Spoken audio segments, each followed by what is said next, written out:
नमस्कार, मैं अनुज नरवाल रोहतकी और आज नवरात्रि का पहला दिन है और हमारे साथ है भूपेंद्र सिंह हुड्डा जी। हुड्डा साहब को सब जानते हैं, राजनीतिक सफ़र सबके सामने है, लेकिन हम थोड़ा सा और आगे लेके जाएंगे शुरुआत से कि बहुत सारी नई पीढ़ी के तो बिल्कुल सर कि गांव में आप सांगी में पैदा हुए, तो पढ़ाई लिखाई कहाँ से शुरू हुई, वहाँ से हम शुरू करना चाहेंगे। देखिए, मैं तो पैदा होते ही 15 या 20 दिन का होऊंगा, हाँ या महीने का हूँ, दिल्ली आ गए।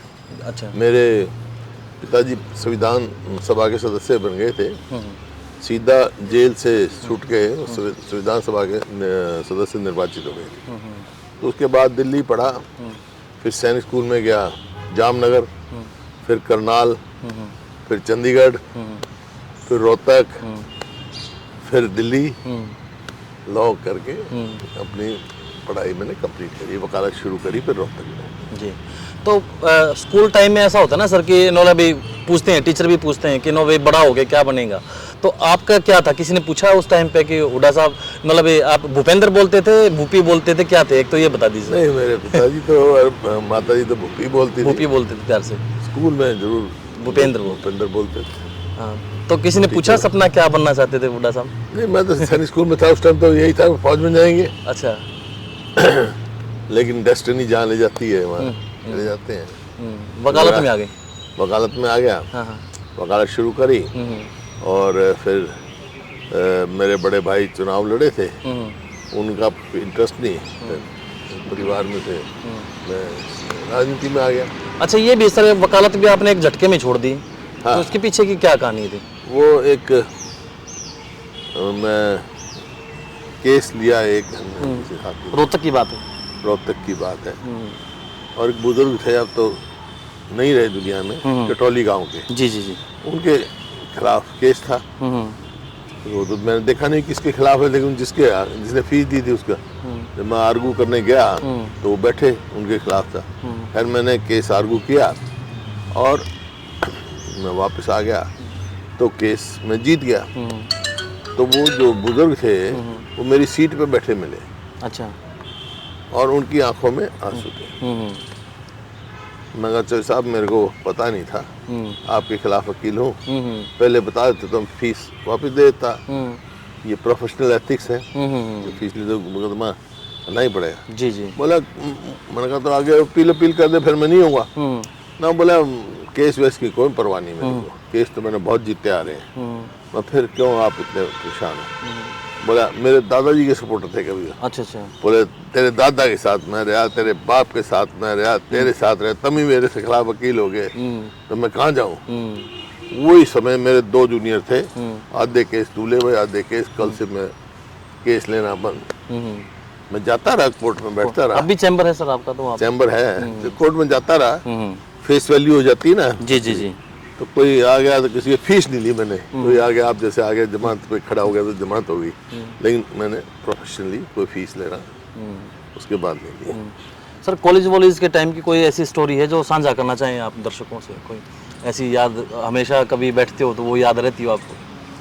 देखो, कॉलेज के तो अपने ही दिन होते हैं। स्कूल में जैसे हम सैनिक स्कूल में थे, रात को छुप के हॉस्टल से चले जाते करनाल। अच्छा। मिठाई खाने, पिक्चर देखने। पिक्चर भी देखते थे उस टाइम पे? हाँ, उस पहली पिक्चर कौन सी देखी थी सर आपने? अब पहले देखी थी मेरे ख्याल में जागृति नाम की फिल्म थी, एक जो छोटा सा मैं याद था, जागृति नाम। अच्छा, तो एक्टर कौन से पसंद थे आपको? एक्टर देखो, समय समय की बात है, जो टैलेंटेड एक्टर था, हाँ, वो तो राजकुमार था। राजकुमार। हाँ। वैसे सबके डायलॉग अच्छे लगते थे उसके? राजेंद्र कुमार नहीं, उसका मतलब उसका डिलीवरी, उसके डायलॉग, उसकी आवाज में दम। तो उनके अलावा? नहीं, उनके अलावा तो राजेंद्र कुमार था, राज कपूर था, दिलीप कुमार था, यही थे हमारे समाज में बहुत अच्छे थे। फिल्म एक्ट्रेस कौन से पसंद थी सर? एक्ट्रेस तो देखो वहीदा रहमान, उसके बाद हेमा मालिनी है, यही। आजकल तो मैं पिक्चर देखता नहीं बहुत। लास्ट कब देखी थी सर? बहुत साल हो गए। आंटी के साथ गए हैं आप कभी पिक्चर देखने? पहले थोड़ा शुरू में तो गए, देखिए अब कौन सी गई पता नहीं, लेकिन अब तो कई साल हो गए। काफ़ी समय गए। तो हुड्डा साहब, एक तो खाने पीने पे लंच में क्या लेते हैं, ब्रेकफास्ट में क्या पसंद है आपको? मतलब रूटीन है ये रहता है या फिर कोई ये चॉइस है भाई ये तो होना ही चाहिए हमारा? नहीं, रूटीन में तो मैं 2 समय खाना खाता हूँ। अच्छा, मैं ब्रेकफास्ट लंच ये नहीं करता, मैं ब्रंच इकट्ठा कर लेता ब्रांच करते हो? हूँ। 11 साढ़े 11 बजे करीब खाना खा लेते हैं। उसमें ज़्यादा मैं तो वेजिटेरियन हूँ, दाल रोटी कोई सब्जी आमतौर पर मैं पसंद करता हूँ। जैसे सीजनल हुआ है ना, बाजरे की जब सीजन आता है सर्दी में। तो बाजरे की खिचड़ी, बाजरे की रोटी या ज्वार की, ये चीज़ें हैं। और हरी सब्जी कोई भी, और दाल जो है पीली दाल। पीली दाल। तो गोलगप्पे भी पसंद है वैसे आप? हाँ, गोलगप्पे कहते हैं ना हुड्डा साहब ना, गोलगप्पे पसंद है वैसे। गोलगप्पे काफ़ी खाते। तो रोहतक में कहाँ खाते हो सर? पहले तो हमारे वहाँ जो इस पे रेलवे रोड के पास गुरु का? बुरु जयंती था एक। अच्छा अच्छा अच्छा। गुरु के तो अच्छे वो है, हाँ हाँ वो जयंती था। हाँ हाँ। उसने जब मैं पढ़ता था कॉलेज में, हमारे कॉलेज की कैंटीन का ठेका ले रखा था। अच्छा। तो उससे मेरी दोस्ती हो गई। क्यों कल मैं चाहे वो लॉ हो कॉलेज हो, चाहे वहाँ रोहतक में गवर्नमेंट कॉलेज था, तो हम तो मतलब कैंटीन में चाय पीने वाले थे, या कॉफ़ी शॉप में बैठे रहते थे हम सब। जितने सारी पार्टियों, दिल्ली यूनिवर्सिटी के अरुण जेटली है जो है, सब हम साथ में थे यहाँ, तो कॉफ़ी हाउस में बैठते थे। तो ये था। तो सर एक कोई जैसे बाहर जाते हैं घर से अलावा, तो आप खाना कोई बाहर तो अलग अलग चीज़ें आ जाती हैं ना, तो उसमें चूजी हैं आप या फिर वो पीना ही पड़ता है, फिर आपको खाना पीना पड़ता है? नहीं, मतलब जैसे साउथ इंडियन में खा लेता हूँ। अच्छा अच्छा अच्छा। डोसा है, बड़ा है, इडली है, ये मैं खा लेता हूँ। Okay sir. और फिर जैसे का गोलगप्पे हैं या समोसा है, ये चीज़ मैं खा लेता हूँ। और नहीं तो कुछ मिले तो पकौड़े बनवा लिए। हाँ, पकौड़े। हाँ। अच्छा, चाय कौन सी पीते हैं, दूध की वैसे? नहीं, हाँ, मैं सिर्फ दूध में दूध चीनी के बगैर, दूध ब्लैक चीनी, T. Black T. Okay sir. तो ब्रांडिंग के ऊपर बात करें, चप्पल जूते कपड़े किस तरीके के पसंद है हुड्डा साहब को, और किस ब्रांड के पहनते हैं आप? नहीं, कोई पर्टिकुलर ब्रांड नहीं, मैं तो सादे कपड़े पहनता हूँ खदर, आमतौर पे कुर्ता पजामा या वही ज़्यादा पहनता हूँ, या बास्केट जो उस पर लगा लिया। और सर्दियों में वो सूट साट पहन लेते हैं। तो सर खेल से बड़ा आपका इन्वॉल्वमेंट रहा, अब तो नहीं खेलते खैर, तो उसकी भी मैं वजह जानूंगा। और लेकिन टेनिस के साथ क्रिकेट भी आपने बताया कि इंटरव्यू में मैंने सुना, तो टेनिस से बहुत लगाव रहा आपका। बाहर भी खेलने गए कभी? कोई मैच आपको याद है, कोई इस तरीके का बड़ा मज़ेदार सा किस्सा उसके साथ? नहीं, मैं अभी अपना टेलीफोन मंगाता हूँ, आपको दिखाऊंगा। अच्छा। मैं जो है दुनिया का सबसे मशहूर प्लेयर जो रहा है टेनिस का, बोरिस बेकर, उसके साथ खेला। अच्छा। दिल्ली में। Okay sir. और वो टाई ब्रेक में जीते थे मेरे से। अच्छा। मैं दिखाऊंगा अभी, अगर मैं आता हूँ उससे, मैं टेलीफोन आता हूँ तो आप दिखाऊंगा, इंटरेस्टिंग। तो बोरिस बेकर मेरे मुकाबले में था। मेरा पार्टनर विनय मोहन था, उनका पार्टनर जो है वो दिल्ली यूनिवर्सिटी का चैंपियन रहा, वो था। और जब खेल रहे थे तो उसने अपने पार्टनर को कहा, मेरे को देख के, this boy plays very well. तो मैंने सुन लिया, मैं Boris listen, when you are born, but I am 67 born, तो मैंने कहा I am 47 born. Okay, you are 20 years younger to me, calling me boy. तो बड़ी इंटरेस्टिंग बात है। तो क्रिकेट भी खेला आपने हुड्डा साहब? हाँ, क्रिकेट मैं खेला हूँ, मैं खूब खेला हूँ क्रिकेट, अपने कॉलेज में भी खेला हूँ। और पार्लियामेंट में जब MP बना, मैं अपनी पार्लियामेंट की टीम का कैप्टन था, और अपनी टीम को लेके शारजा वहाँ गए खेलने? शारजा की टीम को लेके गए थे, जिसमें चेतन चौहान भी था और भी सरवन सिंह। तो बैटिंग आपका पोर्शन कौन सा मजबूत था वहाँ पे? बैटिंग कीपिंग क्या? हाँ, बैटिंग तब तो ऑलराउंडर था मैं। ओके। बॉलिंग भी, बैटिंग में। तो लेफ्ट या राइट?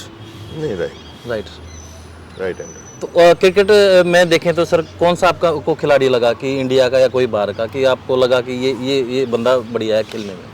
नहीं, जैसे हमारा टाइम सोबर्स था, साउथ अफ्रीका का, बहुत बढ़िया बैट्समैन था। तो मैच वैच देखने जाते थे यहाँ पे दिल्ली हाँ में? दिल्ली में जाते थे। अच्छा। जो भी टेस्ट मैच होता है बाहर से आते तो मैच देखने जाते थे, चाहे वो टेनिस का हो चाहे उसका हो। जैसे यहाँ से रोमानिया से आई थी टेनिस की टीम, रियाक था, एक बहुत बढ़िया प्लेयर था, वो आया और खेलने गए। इसी तरह पाकिस्तान से टीमें आई या ऑस्ट्रेलिया की टीम आती थी टेस्ट खेलने, अब तो कम हो गया, तो जाते ना ये पुरुषा कोटला पे यही होता था टेस्ट मैच। जी जी जी, यही होता था। फिर तो अपने आपके टाइम पे तो हरियाणा में भी रणजी का बढ़िया कर दिया था वो। हाँ, वो हो गया था। सर एक ये था कि इतना व्यस्त टाइम होता है आपका, किताबें विताबें पढ़ते हैं आप, समय लगता है आपको? हाँ कभी कभी मौका लगता तो है। किस तरीके की किताब आपको पसंद है? पॉलिटिक्स पे, धर्म पे कि और?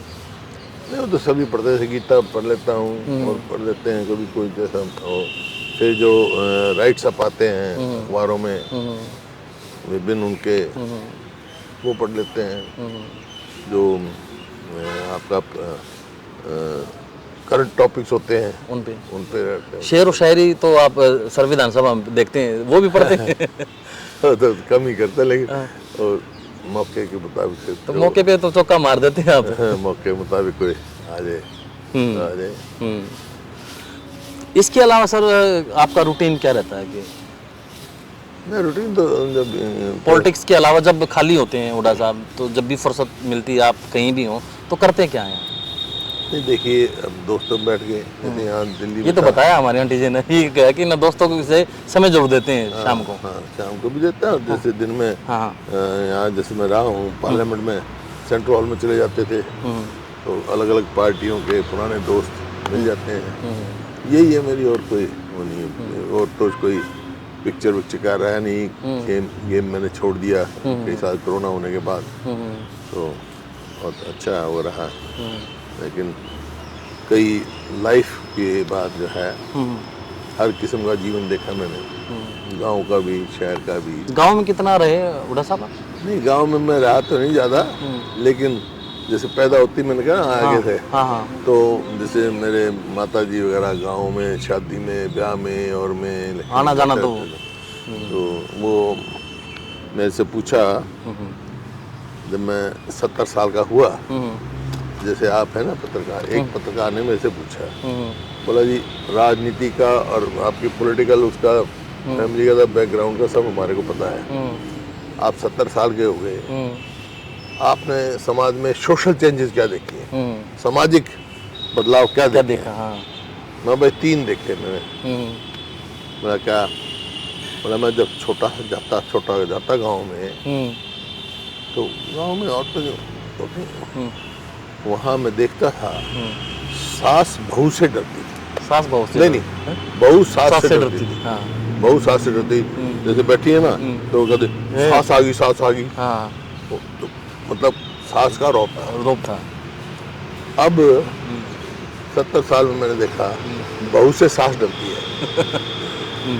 मैंने और दूसरा मैंने कहा भाई मैं सैनिक स्कूल में था और मेरा टीचर बेंच पे मेरे को खड़ा कर देता था, कान पकड़ करता था और यहाँ डंडे मारता था, कोई भी हो। हालांकि मेरे पिताजी शरारती थे सर आप? हैं? शरारत करते थे?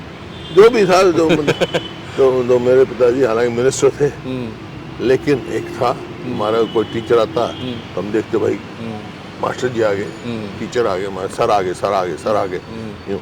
मतलब मेरा कहने का मतलब था कि टीचर से स्टूडेंट डरता था। अब टीचर डरते हैं।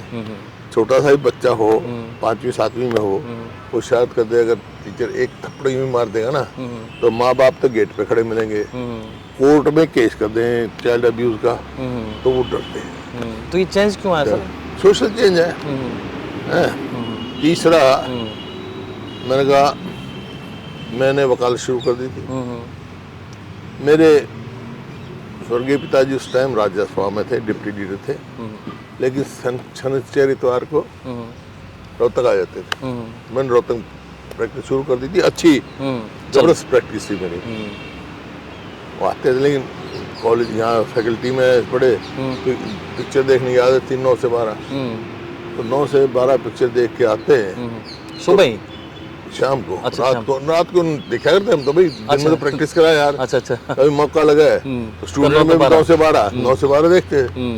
तो जब रात को आते और पिताजी अंदर सो रहे होते तो एडी उठा के घुसते थे हम।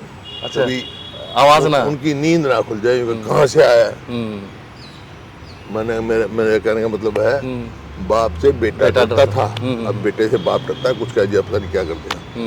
ये है सामाजिक चेंज जो मैंने ऑब्जर्व किया अपने। जी जी। 70 साल के, अब तो मैं 76 साल का होने वाला हूँ। हाँ जी हाँ जी। उस टाइम 70 साल का हुआ। 5 साल पहले के बाद। हाँ। तो अब भी बहुत सारे चेंज आए होंगे सर, हर चीज़ में देखा है आपने, राजनीति में भी। हाँ हाँ, राजनीति में भी बहुत बहुत। पहले तो मतलब एक दूसरे की ना रिस्पेक्ट बहुत ज़्यादा रिस्पेक्ट थी। ये नहीं था भाई ये विपक्षी दल है या वो है, एक दूसरे का मान सम्मान बहुत था। जैसे मैं देखा पंडित जी का समय देखा, हर समय देखा। अब वो बात नहीं रही, बुरा मान जाते हैं। हाँ, बुरा मान जाते हैं। आप तो बच जाते हैं सर, आप कटाक्ष नहीं करते हैं, निजी कोई नहीं करता। निजी मैं कोई ना निजी करता हूँ और ना कोई बदले की भावना से कोई काम करता हूँ। ठीक है सर। आप राजनीति में जब आए तो आपका फैसला था या बाबूजी का फैसला था कि मतलब भी आपको आना ही पड़ेगा?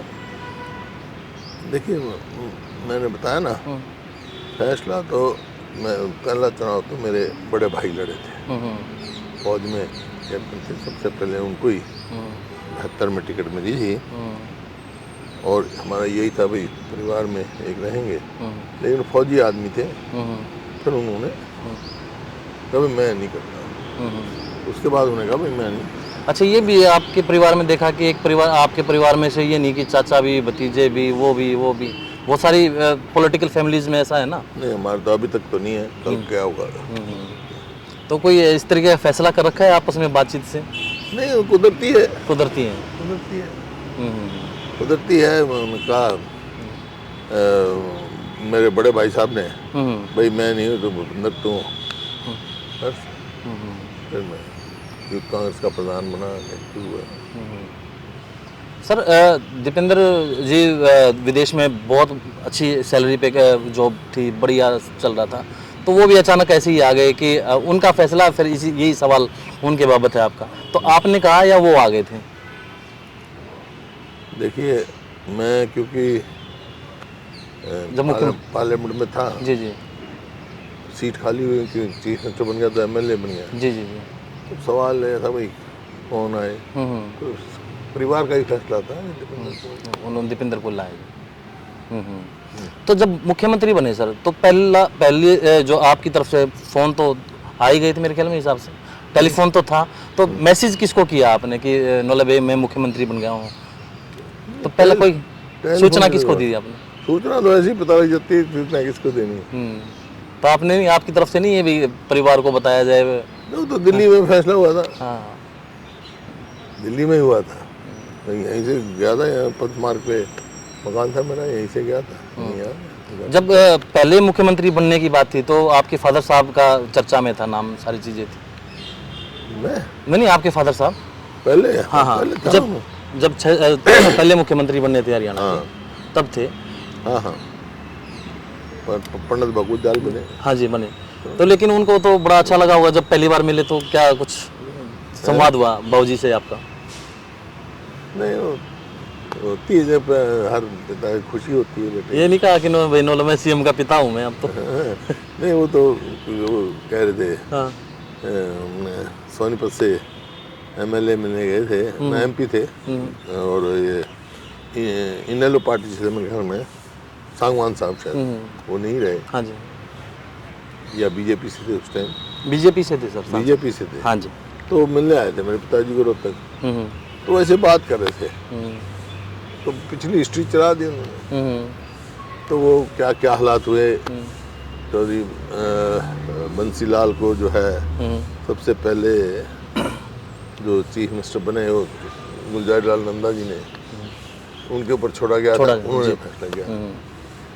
तो वो ऐसे मजाक कर रहे थे मेरे फादर, कहता भाई अगर नंदा जी होते इस टाइम तो मैं कहता नंदा जी तेरे समय में चीफ मिनिस्टर तो नहीं बनने, लेकिन मैं चीफ मिनिस्टर का बाप बन गया। वो तो मजाक की बात। हाँ, मजाक की बात थी।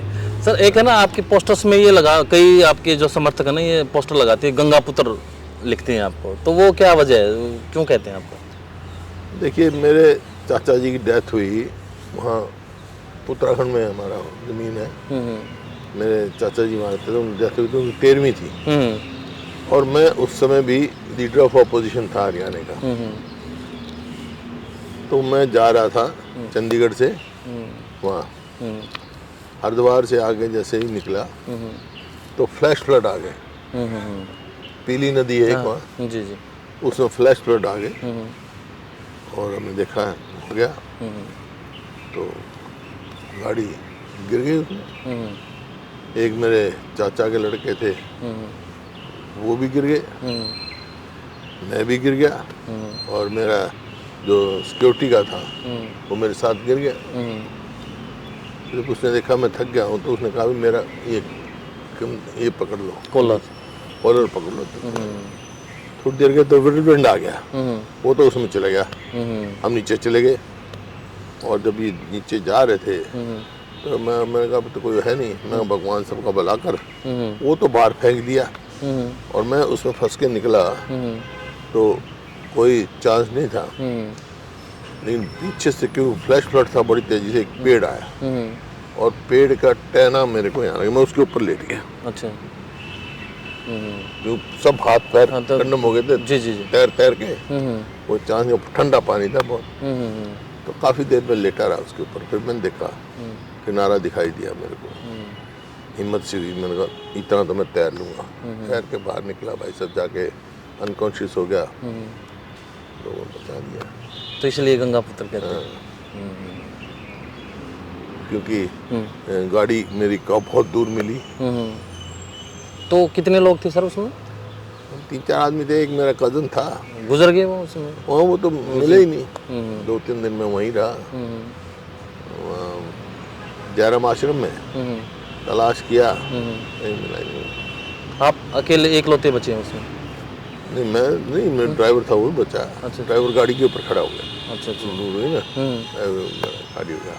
और जो मेरा PSO था उसको व्हिरलविंड ने बाहर फेंक दिया किनारे पे, उसी ने खबर करी सब। और जब मैं बाहर निकल के वहाँ पहुँचा किनारे पे बेहोश हुआ तो सारी पुलिस सब कुछ आए हुए थे काफ़ी, उसने सब टेलीफोन खड़का दिए, दिल्ली सब पहुँच गए वहाँ पे। सर आपका 75 साल की आपने बताई उम्र, तो पूरा अनुभव थोड़ा सा निचोड़ बता दीजिए दर्शकों को भी, जीवन का किस तरीके से आपने अनुभव है, और फिर हम इसको यहीं समापन करेंगे सर। अनुभव भी है, कर्म करो, फल की इच्छा मत करो। गीता से। धन्यवाद सर, धन्यवाद सर।